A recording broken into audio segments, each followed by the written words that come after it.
recovery. I'm going to read a little something. It's in AA Big Book, excuse me, on page 353. If anyone's got a book and want to open it up to 353, I'm going to just read one paragraph, and it starts with however. Give you just a couple seconds here to open it up. I see people frantically turning pages. Beautiful. Okay, here we go. However, my low had been reached. I realized I had been going down and down. I was unhappy myself, and I had brought unhappiness to all who cared for me. Physically, I couldn't take it anymore. Cold sweats, jumpy nerves, and lack of sleep were becoming intolerable. Mentally, the fears and tensions, the complete change in attitude and outlook bewildered me. This was no way to live. The time for decision had arrived, and it was a relief to say yes when my family said they would call Alcoholics Anonymous for me. A relief, even though I dreaded it. Feeling that this was the end of everything. And with that, I'll turn it over to Paul. Well, thank you, Kerry, and everyone. Nice to see everybody. Well, this is from a story, and he's talking about hitting a bottom. But the thing is, he describes all this stuff, and the time for decision had arrived. Well, the head's decision would keep getting loaded would be its decision, yes? When it felt all this unhappiness, lack of sleep, intolerable, it would just decide to drink again. That's usually the point. Yeah. It gets unbearable, so you drink, and the drinking is amplifying the unbearability. It's that little circle, very ever tightening circle. You know, you drink, you get loaded, then you have some understanding that wasn't wise. Then there's remorse and guilt.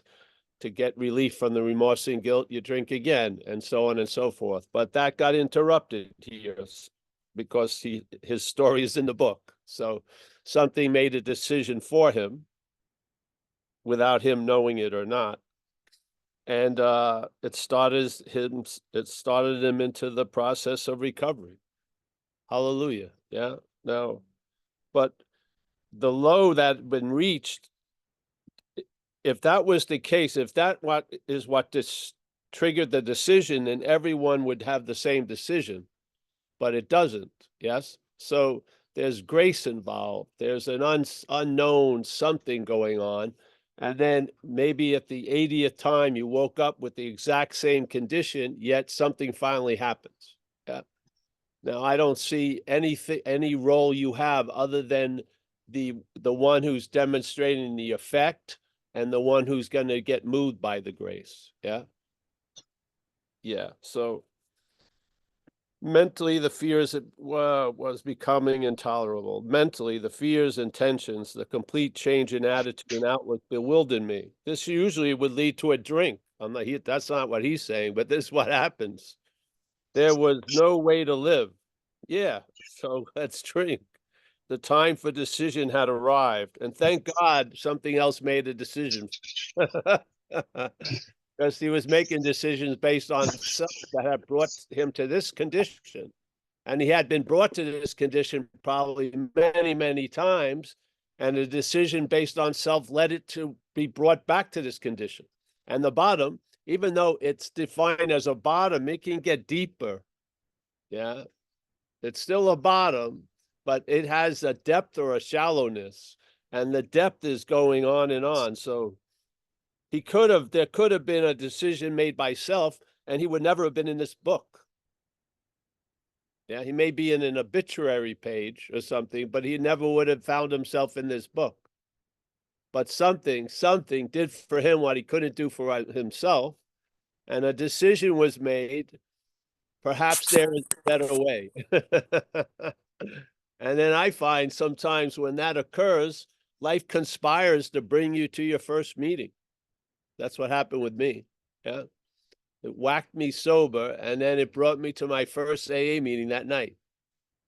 And the only reason why I went, I thought, was because someone said I could stay at their place if I went to a meeting. So I did, and that's history now. Yeah.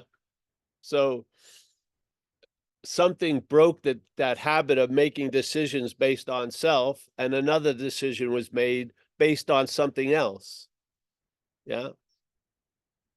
Now, if all the shit that happened caused it, then all the shit happening with someone else would cause it, but it doesn't, because this is a subjective experience. And to me, the unsuspected resource is grace. Yeah. And sometimes we're moved on the game board before we make any decision to move on that square. Yeah. We're moved by something. I hope you recognize that and realize, as it says in step 2, you observe. To me, step 2 is an observation step. You came to believe means you were in some kind of belief, and now something has demonstrated and brought you to another belief. And that belief is that something could do for you that you couldn't do for yourself, which is keep you sober a day at a time. That's observation. Yeah. So hopefully this is what understanding is helpful for, and why Kerry said everything we say is really based on the exact nature of the wrong. If you keep describing the cure with a false diagnosis of the problem, the cure is going to be severely limited, severely limited. Yeah. So it's very important not just to be studying the answer all fucking day, but to check out the problem and see if it's true or not. And the thing we're suggesting is there's something that resides in our head that talks to us as us and keeps us, in a sense, in the bondage of self, where all decisions are made as self, and our will in life is being directed by self. Yeah. And if we keep calling its direction and its manifestations and its decisions ours, we're in the act of being identified as self. And that's the underlying nature or condition that many of us are in. Yeah. Everyone that goes back out was sober when they go back out. So you can't blame the drinking at that point, because you hadn't been drinking. Yeah. Something caused a decision to be made that set off trains of circumstances that bring us misfortune that we feel we don't deserve, so we start getting loaded. Yeah, this is, you can understand the defeat and then have the great joy of finding out the solution. But if you don't understand the defeat, the solution may be infected by the problem. It just may be, yeah? So when you're thinking you're getting 100% grace shooting up, it's infected, it's dirty. We used to call it cotton fever and this stuff. Some foreign object gets into the thing and causes your body to completely flip out when you shoot up something that you've shot up many, many times before. Some foreign element is in there. Well, I mean, if you think you're such a unique person, and everyone else thinks they're such a unique person, and we seem to end up at the same 3 parking spaces, we're not unique. Yes? Something's driving us. We may be seemingly super unique, but what's driving us isn't. And they have discovered what it is, and it resides in the mental state. So this is not a mental solution. It's what they call a spiritual solution. To just imply it's not a mental solution. Yeah. Yeah. It's not a physical solution either, because your body can be sober and your head become totally crazy. So this is a solution that they fell upon that opened the floodgates to make that a relief from this unbearable condition that was just a weird phenomena. They could format it where many, many people who follow the same way we follow get to be sober a day at a time. It's incredible. It took it out of it is a miracle, but it took out away from the rarity of a miracle and made it a formatted effect that if you do what we do and go where we go and follow the suggestions, we have a firm faith that you're going to be able to stay sober a day at a time. And that day at a time can lead to 36 years or 36 days or 36 months. But it's the experience of being sober is going to be a day at a time. So it says we have to get down to causes and conditions and to recognize the exact nature of the wrong. I humbly believe many of us in the program don't have a clarity about the exact nature of the wrong. I'm more than happy to be proven wrong, but I'm just throwing it out there. And how it happened with me was very clear. It may go a different way, but what triggered a lot of relief is finally seeing the word self meaning something foreign to me. That's all. And therefore, what the alcohol, well, while recognizing alcoholic thoughts produced a lot of space, recognizing all thoughts as not mine opened up a huge amount of space. And having losing interest in self and then seeing self does not really exist for me is different. Yeah. Because self can be in the activity of trying to lose interest in self. So I feel the exact nature of wrong, if you're clear about that, will lend that clarity to everything else concerning the program and the problem. And hopefully you'll grow in knowledge of self, so you'll recognize what you're not from what you are. Yeah. So you'll be now, instead of just sincerely taking that position, you'll be established in that position, which is I'm not that, so to speak. Yeah. So when the head's talking as itself and saying it's afraid, you won't immediately say you're afraid. Yeah. The head is going to have resentments. It sees a certain way. Yeah. But you can see them as not your resentments. And I'll tell you, they're much easier to be dealt with when they're not yours than when you own them and claim them. Because we end up giving life to a lot of resentments. Yeah. A resentment in the wild cannot last 60 fucking years. It can't. And fear, if you were in fear all day, the physical fear, you'd be so drenched with adrenaline, it would have just, your whole system would have collapsed. No one could be in fear every second of their day, like a new tiger being brought in every second. Your whole system would short circuit. We're suffering from fear, but it's being stroked by mental anxiety. Do you think that's true or not? Or do you believe it's fear? When fear is a valid emotion, how are you going to tell the difference between fear, the fear that has you run when there's a recognition of a bear coming out of the woods, or the fear that you have about your future? Are they the same fear? They may feel the same, but the bear is different than the mental anxiety. Yeah, the bear is actually happening in the moment. That mental anxiety is about shit that's actually not happening in the moment. If you have some clarity about that, you can cut off so much this fat fear, all this fucking fatness of fear with every meal of life you eat. You can cut the shit out. You don't, but it cuts itself off. Mental anxiety has power, but it's not fear. I do not see mental anxiety triggering adrenaline as in my life. Now, other people who have, what are those called? Panic attacks. They have that. It's so strong, the mental anxiety, that it triggers adrenaline. But in my case, I've had that that adrenaline triggered when I was in the water and I saw a shark.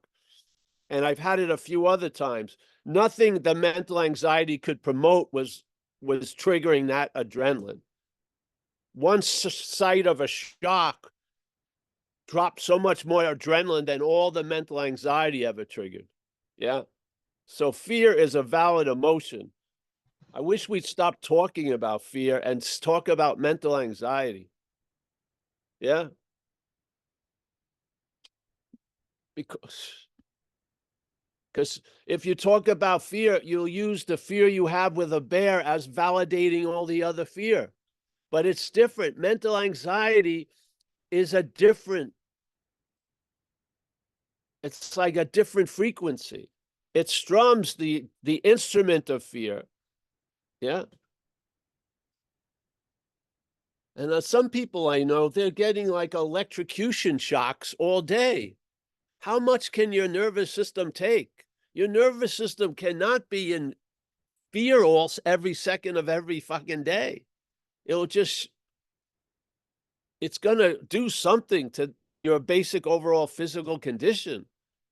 I mean, isn't life enough today than to bring in yesterday and tomorrow? It seems to me like it's piling on. Yeah. So there is a solution. That's the great news. And it's not in the condition that produces the problem. It's not a mental solution.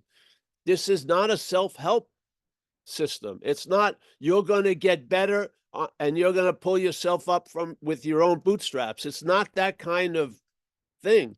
It's a recognition of the defeat is the beginning of the victory.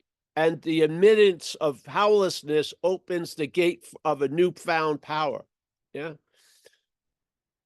We don't try to access the new power with the old power. We tell the truth about the old power, and then the new power flows in. Yeah. This is a transformational event, but you're not doing the knobs. Yeah. You're the effect of this program. You're not the cause of the program. You're not the one who's doing the operation. You're the patient receiving the operation. Yeah. It says this idea is simple. Yeah. Yet it is the archway that we pass to freedom. Yeah. The idea that we are its children and it's the Father. These ideas are simple, but to live those ideas. Yeah.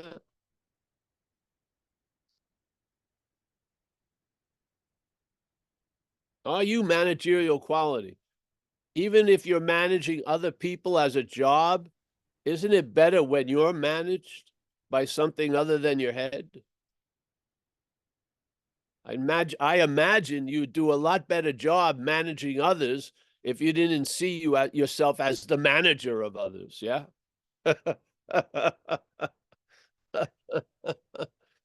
So I'm so happy to be here. You know, so many days they were beautiful, but I didn't lend my attention and interest to the beauty of the day. I was too busy being fucking directed and driven by something. Now I can enjoy the moment because I'm here, not through any heroic effort. I cannot not be here. Yeah.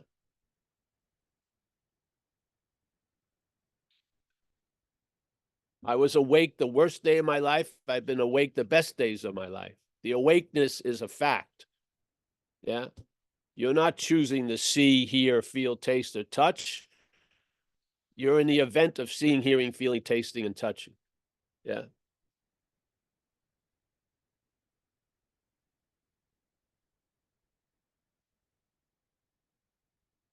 Hmm.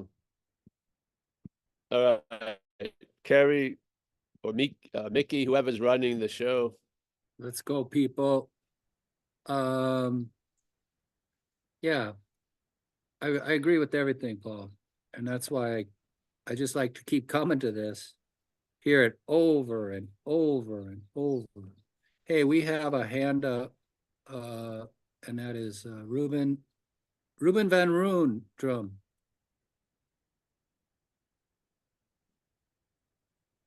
Sound. Are you hearing me, Paul? Yes. Oh, wow. Thank you for this beautiful speech of how you call it. I listened a lot to your also your non-duality talks, and the self is a big problem, of course, and it's for me so difficult to achieve that distance where you're talking about that you're not yourself. You have to create a distance between you and the self. are there some tools how Yes, you service. service? You got it for your head to mimic something, it has to be demonstrated. Your thinking about it isn't demonstrating it. Doing service will demonstrate being out of the atmosphere of self. Yes? Yeah. Yeah. So go to a soup kitchen or something, and no matter how you think you or what's going on in you, the person who gets the sandwich you're handing them is going to be happy to have the sandwich. He doesn't care about your mental condition or if you're selfish or selfless when you're passing the sandwich. He wants the sandwich. She wants the sandwich. Play a role. Yeah. Yeah. Yeah. It'll give you a sense of being out of this thing. Wow. It's simple. You said it the first sentence. You said you are if you're having a difficult time, then what you're using to attempt to enjoy the space isn't working. So service is the key. But Yeah, because I heard at your last non-duality talk, you went a whole path. You even went to Osho things, and you did it all. I think all the Course in Miracles, everything. But the realization that you were already there brought you where you are now. Is it necessary to do that path, or? No, it's not necessary. Necessary is going to be, it's not like a rote answer. Some things are going to be necessary for you that aren't necessary for me, and vice versa. Yeah. The path can be short, it can be long. You may have to do stuff, you may not have to do stuff. But don't let the head try to tell you it's somewhere that it ain't. And then just yeah. No, that's again,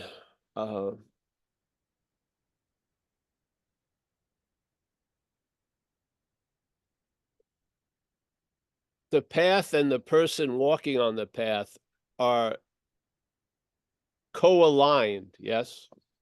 So every path is suited to the one who's walking on the path. Some people get one example and wax them completely. Other people need 800 examples. Is it necessary? No, but to them it's necessary. So obviously there's nothing that's necessary, and there's things that are going to seem to be necessary. That's how it goes. Yeah. And then once there's an establishment in that condition, you'll know it, because stuff's going to stop on its own.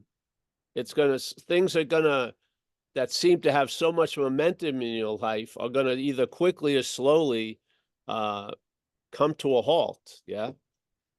Yeah. And you'll come to the end of the road about a lot of shit. And you'll be what they call convinced. Yeah. You'll be convinced you are what you're looking for, and you're never going to be able to know it as the you that's looking for it. Hallelujah. Yeah, these things will happen. I don't know, quickly or slowly. Yeah. Yeah. So, but if someone says something to me, and then it triggers, well, just get an example, and not a mental one, but a physical one. Go out and help someone, and that the head will be able to mimic that sense of being out of self. Yeah, you got to give it a little for it to imagine the pie. It needs a crumb. Yeah, you can't just imagine the pie as from the mental state. It's going to be very dry and not very tasty. You need a little sense of being out of self to then mimic what it's like. Yeah. So service has been the key for thousands and thousands of times and years or whatever. Yeah. Yeah. It'll pull your attention off out of the mental orbit, and you'll feel different. Yeah. Usually how it used to happen with me, I would feel bigger, or I felt like I was bigger, and I felt I was available.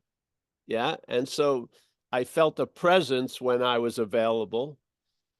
And after a while, instead of going back to the idea of Paul, I took the presence to be what Paul is. And therefore something switched, and I saw service as being of service, not just doing service, but being of service. I believe we are built for that situation because we're really a present, and we're really available because we're present. So that's being built for service. We're present and available to what's happening. So, and something is using us. If you use the terminology of recovery, it says you have a new employer. To employ means to use. So the employer is using that which is being employed, which is us. Yeah. So you get to see you're being used, and sometimes it can bring a beautiful smile to your face, because it's lovely to be used by the higher power. It is. It's lovely to be used by the new employer. It's a win-win. Yeah, it's awesome. So, yeah, check out service. Yeah. Yeah. All right. Yeah, man, beautiful. Thank you. Yeah. I'll give you an example. This was a very big one. My mother, when she hit a certain age, my siblings put her in a nursing home. And I was living away from New York, but when I would go back to New York, I'd visit her, and she'd always want me to bring her a 6-pack of Schaefer's or something, but I wouldn't. And it wasn't good for her to drink, and they wouldn't let her drink there. And sometimes she was in a sort of had to be wheeled out. She had a lot of women have that osteoporosis, whatever. She had broken her hip. It had broken. She didn't break it. It had broken, and so she was in a wheelchair at this point. So when I would go there in the lobby, they'd wheel her out, and I'd see my mom, and it was always my mom, obviously. And then this one day I got there, and they wheeled her out, and she was beaming. Her face was like super bright, and she was really glowing. And I hadn't seen her like that in a while. And then she told me she just got off of her service, which was calling people who they didn't live in like senior citizen homes, but they couldn't leave their house. Yeah. So she had like a phone tree, and every Saturday she'd call these people up and to say hello. So they talked to someone other than themselves. And that service just she was like a Christmas tree lit up. And it made a profound impact on me. It really did, because I had watched her face, and this was over months. This was it was just a perfect, if you were thinking about service, it would have been the perfect commercial. It was just, yeah, look at that. I mean, look at her eyes, and she's just glowing. So yes, I'm a big believer in the act of service, for sure. A huge believer in it. If you're in a certain condition, it's the best way to go. Don't try to think yourself out of it or philosophize yourself out of it. Just usually help a stranger. Go to a soup kitchen or something. Yeah. Where I live, the community, all the wise people in AA, they go to these Thanksgiving things in the city where you deliver turkeys and food. They're fucking beaming at night at the meeting at night. Yeah. They put their little Thanksgiving on hold, and they helped others. It just fucking brings out the best in a lot of people. Yeah. I'm not saying just do that, but service is available. Yeah. And then come back and tell us how it worked. Yeah, I was strangely enough thinking of going to an elderly house and help people there. But that's one thing what I was, yeah. Yes. I mean, geez, look at what happens, the people that just bring an animal to the hospital. Yeah. It's just unbelievable what an animal can do for a person that's like laid up in a hospital bed. Man, it's just incredible, and how much it's not hard in a way. It's just the hard part is to get to do it the first time, and then you'll see it works, and you'll be wanting to do it. Yeah. You will, because it actually works.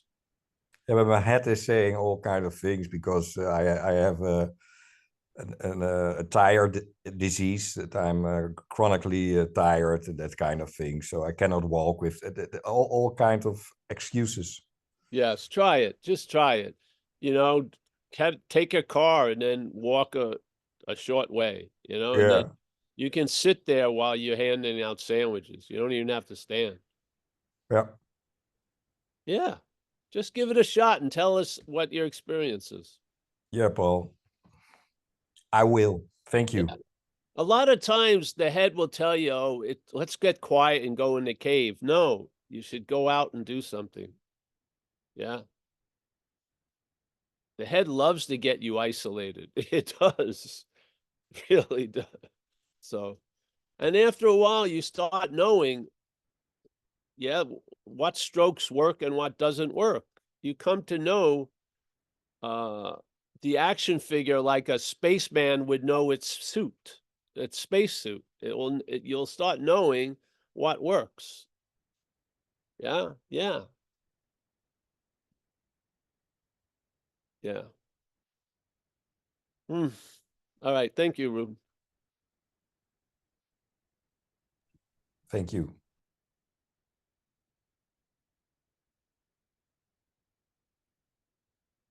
Anyone else? No? Anybody can share something, an example of service or a story, question. Here we go. Gail, Pink Cloud, SoCal. Yeah, I just, thank you, Paul. Thank you, everyone. Again, I just feel like I'm just jumping into this warm water. The temperature's so fine here. I just love it. And thank you, Paul. I think it was last week or a week or so ago, and I was telling you I was contemplating this cop and thief paradox, and you said for me to sit with it. And I loved your talk this morning when you talked about, because that's been my experience. 2 years ago, I was in terrible relapse, and I got what you just said. I got clarity, of my own powerlessness, and right then and there, it just happened when I got the clarity, the realization of my powerlessness. And since that day, then I went back into the 12-step program and started, and I was out of options. So I just followed, I had nothing. So I just followed the directions that I was given, but I didn't do anything. And sometimes trying to convey that to others that I'm trying to help. I always thought it was harder, better, faster, more. Because that's like the American way. Pull yourself up by your own bootstraps. It's to be, if you can conceive it, you can do it, all of that stuff. And to now be in this position where there literally is something I opened up and something is working in and through me, doing for me, literally doing for me what I was never able to do for myself. That's my experience. That's what I call the pink cloud, because it's like, I'm not doing this. I mean, I'm traveling lighter, as you always say. I love that. I'm traveling lighter. Everything that used to be hard, that burdensomeness of life, the heaviness of life is not there. So anyway, I just want to say, I'm just, it was such a relief to let go of the burden. And I'm telling you, as I'm moving into this traveling in space, moving into letting go of the other side of the flip side of the coin, the spiritual perfection or progress, just letting all that go too, and just centering into the just being, that's a big freedom too. That like there's not an end game here that I'm trying to get to as a result of being sober or, abstinent in my case. So anyway, I'm just, oh my goodness, just letting it happen. You described it so beautifully this morning, just allowing it to happen. It's not something I have to grasp, no more grasping, just allow it to happen. So anyway, just thank you for your guidance, for shining the light, what they say, keeping the lights on for us, for me. Thank you.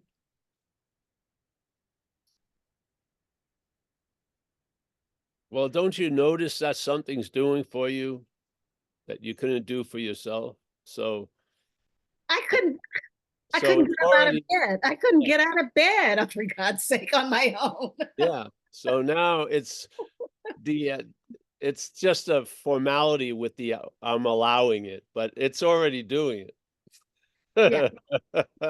Allowing it or not, you don't really have power. To Yeah. even allow, I hear, okay, to even allow, just let all, just, whoa, see, that's the Well, pink. allow's good, but yeah, but I Yeah. mean, it's a formality because the process is already humming already. Yeah. Yeah. Yeah. So, Whew, yeah. Yeah. So, I love it. I love it. I love and it. then, you get to see a lot of your old ideas because a new idea is now directing you, and see, a lot of knowledge works in comparison. So if you're just listening to one thing, then there's nothing else to compare it to. You may take it as the only thing.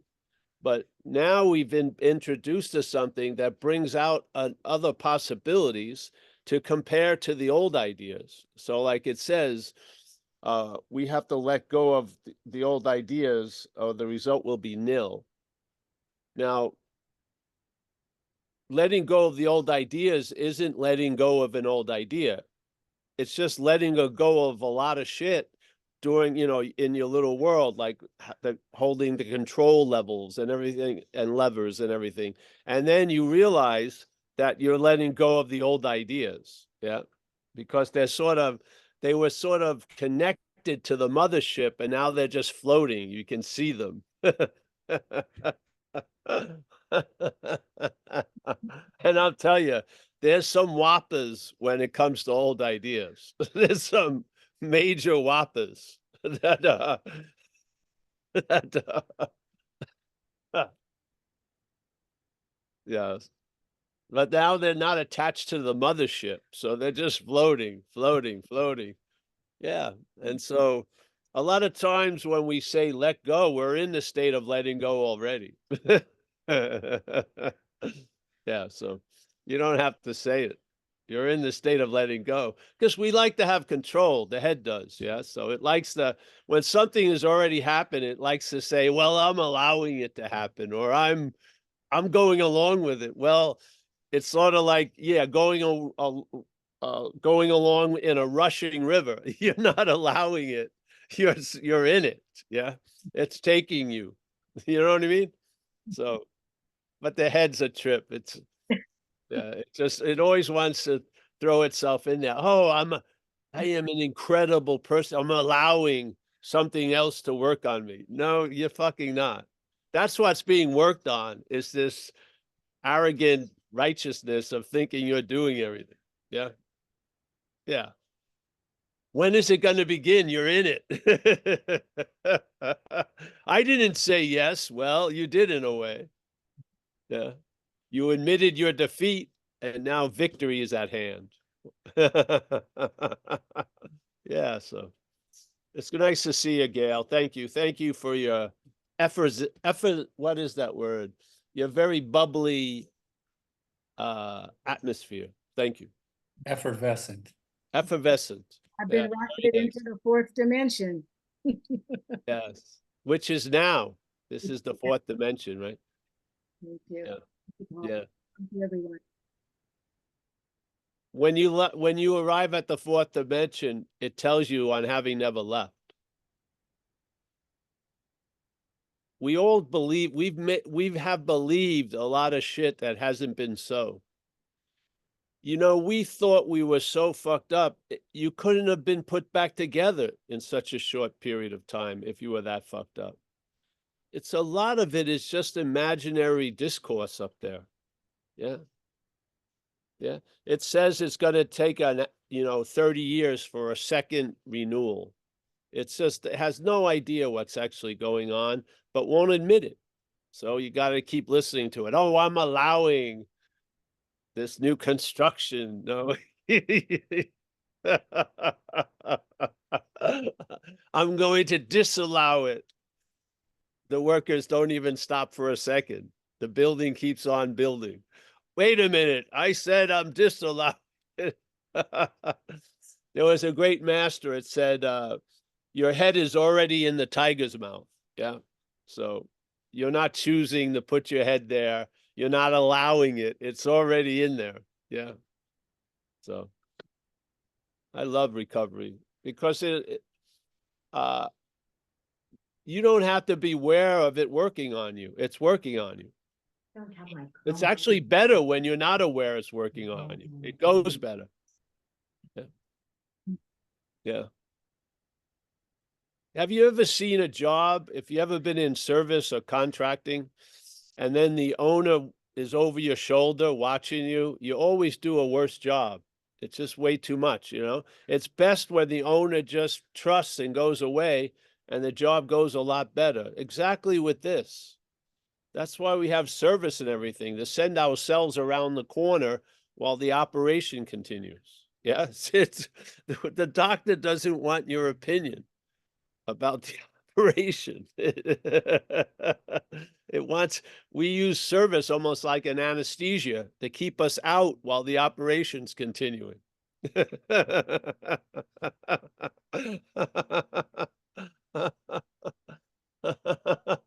The funniest thing is the head thinks everything else could be operated on other than it, but the major operation's on the head. It thinks it's the one that's allowing all the operations. No, it's being operated on as we speak. What does it look like? Loss of interest in self.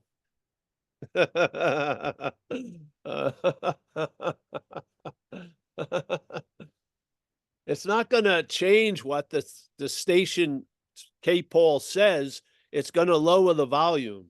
Yeah. It's going to lower the volume, and some of its sentences will get slower and it will sort of die. Yeah. And then you'll be able to truly enjoy the ability of peace of mind. Yeah. To enjoy peace of mind. Yeah.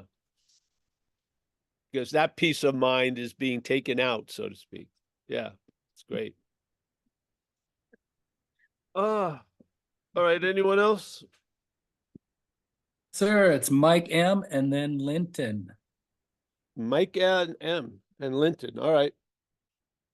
Paul, thank you so much. My mother had 39 years of sobriety the other day. Wow. And Great. dude, he's 5 brothers and sisters from Far Rockaway, or as they like to call it, the Irish Riviera, Yes. or as I call it, cirrhosis by the sea. I know. And I know this that. is, yeah, I know you know. I lived in Long Beach. I was born in Freeport, so I know you know. Oh, yeah. But the gratitude I have for this goes way beyond anything I could ever produce by writing down a list. I think a gratitude list is incredible to write, especially if there's a connection to that list of like a real authenticity that I believe comes with this power, man. Like you can't even explain to somebody what this is like. Because I do agree that like it's so important that we know what we suffer from in order to straighten out mentally and physically. But beyond the mental and the physical, the mental obsession that takes me back to the phenomenon of craving once I put one in is the mental and physical of the state of mind and the emotions that those states of mind create in my body. And like you guys, you and Kurt, and just a lineage of people that have talked about this mind-made false sense of self. It took a minute for that to trickle into this matrix. And sometimes I think I said this last week, the seduction of that pull is really strong. But in enlarging this spiritual life and being of service, it's like it's so easy to turn those thoughts in another direction to help somebody to take them through the book or show up at a meeting or whatever. And I can't even emphasize that enough. I mean, the book talks about that from the very beginning. Dr. Silkworth talks about it, this altruistic movement. And I'm sitting in this first class lounge ready to fly to Miami for some business thing. And if it works out, it works out. But I'm just enjoying life, dude. I'm so grateful. I mean, I was a crack smoking, vodka drinking fucking lunatic, man. I'm looking at where I'm at right now from where I came from, and that's purely God. That's purely this fourth dimension. I can't produce any of this. It's funny because this guy used to say, you know, he used to pat himself on the back. His name was Steve. He's like, good job, Steve, but it's more God's success than mine. And he really added that on there, man, that he knew that it was about this power, and it wasn't about any specific little tricks that I was doing. I think in the beginning, a lot of those slogans have value, but I tried to live on slogans and I got loaded after 2.5 years. And I didn't get loaded. I was, self was in control and I didn't see it because I was so asleep to it. But to be awake to this and the day that you're in, it's, I'm telling you, I don't need ayahuasca. I don't need fucking ketamine, none of that. Because it's kind of like an acid trip naturally. You know what I'm saying? It's so amazing, man. So I love you, brother. You don't know how much you've helped me in some of my sponsees. I appreciate you. Oh, thank you. I always appreciate your shares, and anyone that knows Rockaway. Wow. Yes. I was just watching a documentary on the bay houses in Long Island.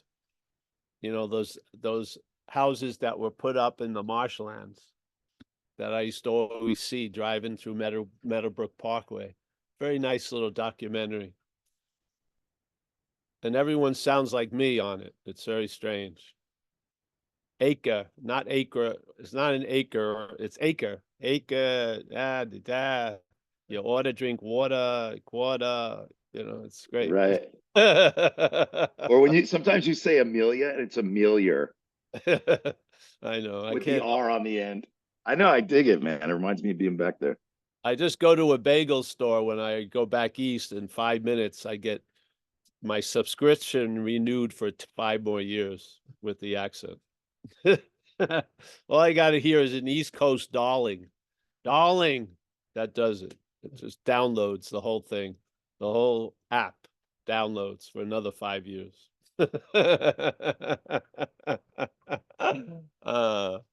My nieces are cursed, though. They're such beautiful women, and then they talk like me, and it's sort of just a strange. It seems like the sound doesn't match the physical beauty. It's very weird. All right. Well, anyone else?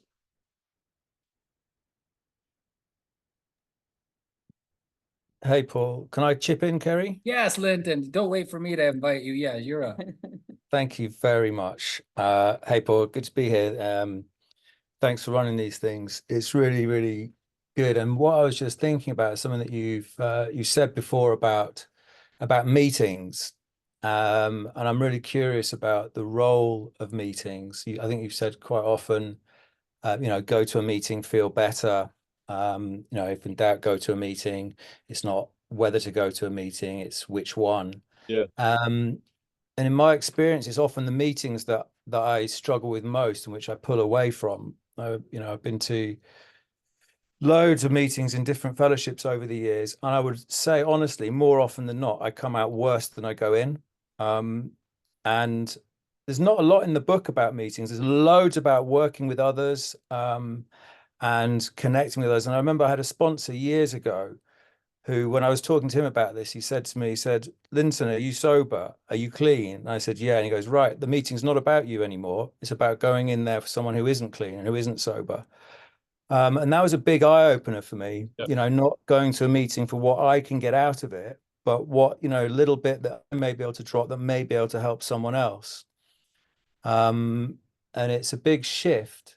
But I still struggle with them, I'll go to them because they're part of the whole thing, but it's the part I struggle with most. And I know it's something that you talk of quite often. So I just wonder if you could share a little bit about your experience with that. Well, I think you should become a secretary. Yeah. No, I do. Get a commitment at the meeting you don't like. Yeah, it's funny you should say that because I'm on this little island called Jura. Yeah. We've only got 200 people here. But since I've always been quite open about the fact that I was an addict, an alcoholic, and and it's much easier being open because there's no one can throw shit then. So there's nothing to tell about. But since I did that, 2 old boys have come up to me and said, look, we hear this. Would you be up for setting a meeting up? So I've had two old guys who, because there's no meetings out here on the islands, you know, there's a you shit go. ton of alcoholism. They call whiskey tea here. You know, it's like you want a cup of tea and you get a big dram of whiskey. It's nuts. And so, but there's massive alcoholism, but there's no recovery. So just weirdly, just by being open about being, you know, an addict and alcoholic, two old guys who've been around for a while said, look, would you be up for setting a meeting? It just takes the three of us. So funnily enough, you saying be a secretary, I found I'm hosting a meeting in the shed next door to my house for There two you old go. guys. There you go, bro. You asked, and there's the response. It's how it works. It's remember the Seinfeld episode with George finally falls upon an answer. He does exactly opposite of what his head says. So in this, sometimes in recovery, that works. Right. So when you're going, the meetings, then fucking become a secretary. That's right. Have your own meeting. There you go. Yes, this is you know, the head it's like an arthritic dancer, the head. It always approaches everything basically the same way. This is what a life allows us to face successfully. We take chances or do things a little different. Yeah, because it'll throw the head out of its fucking rhythm, which is great. And a lot of other possibilities. When the head goes out of its rhythm, a lot of shit's revealed. Yeah, and a lot of good things can be revealed. But to try to fit everything around it is slavery in a sense. And it's like it says, instead of trying to fit circumstances around us, we fit us around circumstances.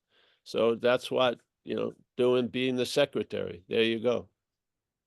Yeah, it's great, bro. Follow it and let us know.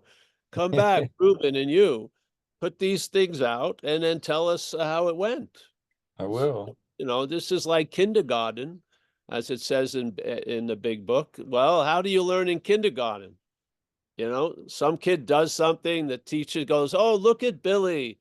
He took his thing and instead of throwing it at Jim, he put it on the shelf. And so you can mimic what works. Yeah. So yeah, because the idea, our solutions to what we think our problems haven't worked much.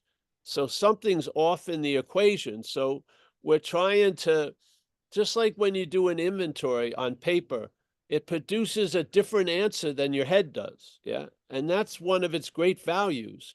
You can see that the process of recovery works differently than your fucking head. Where the problem resides. That's good news. Yeah. It is very good news because the head leads you to make decisions based on its view that jackpot us quite a lot. Well, we're in the process of having that change. And you learn how to face life successfully. That's what happens. And then you grow in what? Faith. Yeah. Yes. And if you're in faith, then you're not anxious and moving so much, then you can have some contentment and satisfaction. And then you come to that understanding that you're not going to the meeting to get anything. You're going there to bring something. Yeah. And it may only demand you sitting there. Yeah. Hallelujah. All this stuff changes. It's not a unique phenomena. Many of us have gone through the exact same changes. And these people wrote 4 years sober who wrote the book, and they captured a lot of changes that they went through in 4 years that they all shared. Well, some of us are now 40 years sober, and this keeps happening. We have shared expressions. We have shared effects. We have a shared solution. Yes? Yeah. It works on a much grander scale than one person having a phenomenal event occur and changing them. This program's an access to allow you to be changed without having a rare phenomena. Yeah, just do what we do and go where we go, and you're going to be affected. And and what's going to be affected in you was the same thing that was affected in us, which is the disease of alcoholism. Yeah. And by it diminishing, you get livelier. Yeah. Yeah. So this is all shared. This is why we can identify. Man, I never read a book that had explained me better than AA. It was just unbelievable, really. I was amazed how these people, they must have known me. Well, they did. They knew what mostly was me, which was alcoholism. Yeah. Yeah. So, yep. Great. Have nice, if you're ever going to bring a speaker into the shed, call me up. I will do. I'll put you on the hot wire before you come and invade. We'll do a Zoom. We'll do a Yeah. Zoom to the shed. Yes. All three of us. No, it'd be good. Yeah, it'll be It's great. weird though, because there are, I've got, there's lots of people I know who absolutely love meetings and go to them all the time. And there's other people I know who haven't been for years. And I know loads of people in recovery of all different, people who do 12-step programs, people who don't. And it's just that the meetings part, it's an interesting one. Yeah, well, if it doesn't work, that doesn't mean nothing's going to work. It just means it doesn't work for you. But in my case, hearing you, I think if you gave it a little more, some things will be revealed. That's my hit right now. Yeah. Yeah, and the thing that comes back to me as well whenever I think about this is, meetings is where people are, isn't it? Someone's in trouble. Where else are they going to go? It's not. That's the kind of like the beacon in the thing. That's the lighthouse that goes right. That's where people are going to gravitate towards. Yes. So it's the easiest way to be of service is to go where people are most likely to be who need, support. So it's an obvious thing. It's Yes. But also, if you have trouble praying, you're going to say 2 prayers at every meeting. Yeah. So if you have trouble praying, going to AA, you're going to say a prayer in the beginning and at the end.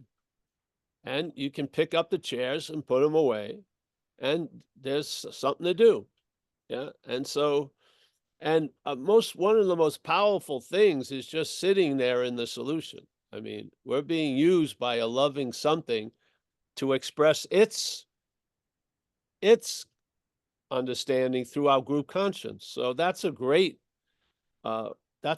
good act to be playing. So, but some people after 30 years, they don't like meetings. Fucking, hey, throw them a bone. They deserve it. Yeah. After 30 years, I think you can have opinions. Where it says experience, strength, and hope. I think after a certain point, you can have opinions also. Some people have opinions. They don't like to go to meetings, far out. But I would think they went to a lot of meetings to get to that conclusion. They don't like meetings. Yeah, it wasn't like they didn't like meetings from the get-go. They went to a lot of meetings. Yeah. So, yeah. Yeah, and it's each meeting's different as well, isn't it? That's the thing. So I don't like hour-and-a-half meetings. When I Yeah. went to Australia, there were hour-and-a-half meetings, and I'll tell you, I hated a lot of those meetings because everyone did a 10-minute ID without being asked to give an ID. So I heard people yapping, and I was used to being in there for an hour. The other half hour was like adding hell or something. So I just started another meeting and we made it an hour like we do in America. It's weird, isn't it? I agree with you. That little difference, like the 1 hour one, and then you've got short 2-3 minute shares. It's a lot more dynamic. It's weird that extra half hour. I also agree makes a massive difference. Yeah, but it motivated us to start our meetings there in Byron Bay. So there you go. That Byron? Yes. I lived out there for a while. Yeah, I lived in Byron Bay for about on and off 5 or 6 years. Nice. In Suffolk Park. Oh yeah. My favorite little spot on Talos Beach. Yeah. Snap. I was just off Talos too. Yeah. That's where I saw the shark on Talos. Yeah, and it saw me and it triggered fear. Yeah, for sure. I had And lots of adrenaline. And lots of snakes in the bush there as well, getting to the beach and back. Yeah, a lot of snakes. Brown snakes are very That's nasty. the ones. They're aggressive. Those brown snakes too. But the carpet snakes eat the brown snakes. And all is well in the world. And the carpet snakes don't bother us. Yeah. Yeah, it is in a weird way. Yeah. I used to hate that dash through to the beach at Talos. Did you ever go to the tea tree oil lake? Yeah, man, it's black as ink. Man, that was awesome. You Do want you to? open your eyes underwater? No, I didn't do that. That was too freaky. It was like the abyss just sucking you in. It was crazy. But it was what an antiseptic. You just Yeah. sat in a giant pool of tea tree oil. Yeah, mad place. I like it there. I went there a couple of years ago before the pandemic. We went back there. Hadn't been there for a while. All right, thanks. Thanks. Hey, I'm going to start saying goodbye, I think, unless we have another question. All right. Well, Kerry, significant other. He did a great job. Linton, starting a meeting in Europe. Put it on the website. Start Zooming. You'll have a lot of people coming in on the Zoom, maybe. Let's do it. Jura will become a hotbed of sobriety. Then they'll build a rehab there. It's funny you should say that. Axel, nice to see you, Axel. Mickey, as always, thank you. Lindy, thank you for all the donations and everything. Smitty, yes, there she is. Marilyn, wow. Talia, I can't say that one. Tallahassee Lassie.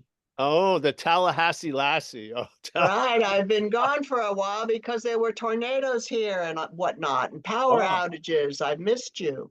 Oh, wow. Thank you for a great and interesting meeting. Oh, great. Thank you, honey. Oh, all's well there? Oh, good. All right. John is in Florida also, but I don't think he's near Tallahassee, is he? John, where are you from?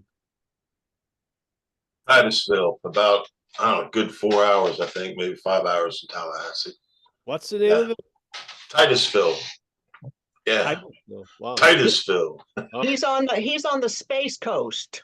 Oh, all right. Ruben. Yes.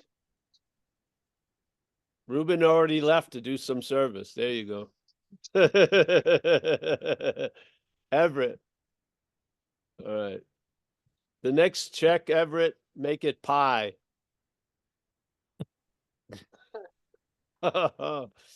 Terry Camarillo. Nice to see you, Terry. Jeff Penfield. Oh, he's not moving. Oh, he is. He's on the bike down south.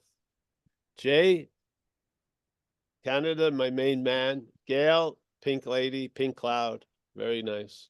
Steve, San Diego. Greg. Oh, Greg, nice to see you. Hope all's well. Minnesota there. Terry in Maine. Spring must be cooking. Oh, that's nice. Roman Mueller. You can move away from that radiator, Roman. Yeah. Oliver in Berlin. Annette, back east. Rob M. Nice to see you, Rob. Annette, I'll be back there in June 18th in Doylestown, and then up in Dover. Thank you. Yeah. I hope I can make it. I don't know. My parents want me to go to the shore with them. They're older. Yeah, well, we'll see. It's a couple of weeks away. Yep. All right. Hope to see you. All right, Mia down in San Diego on the phone. Rob, Kentucky. Lucia. We got Mr. A, Jeff. Let me go to here. Oh, Joseph from France. Let's see. We've got Tom M, phone number. Anand Sindhu, Fletch. Nice to see Fletch here. Ben, Lucia, Rob. Oh, Miss Volkman is here. Hey, listen, thank you, everyone. Thank you. We'll be here at 4 o'clock Pacific time. No, 4:30. Yeah, 4:30 Pacific time. And again, everything's on the website under the event page. We have these upcoming events, June. Isn't it 4 o'clock, Paul? Is it 4 o'clock? Yeah, I have no idea. Oh, is it 4? I thought it was 4:30. It is It says 4:30. Oh, it's 4:30. 4:30, Mickey. Yeah. oh, okay. Yeah, 4:30 to 5:30. Yeah. Oh, that's good. Wow. If it was 4, man. Well, I've been going it for years. All right, there's Mr. A, Jeff. So, hey, listen, yeah, if you're interested, there it is, all the stuff and the upcoming stuff back east. And yeah, let's practice Rule 62. Don't take yourself so seriously.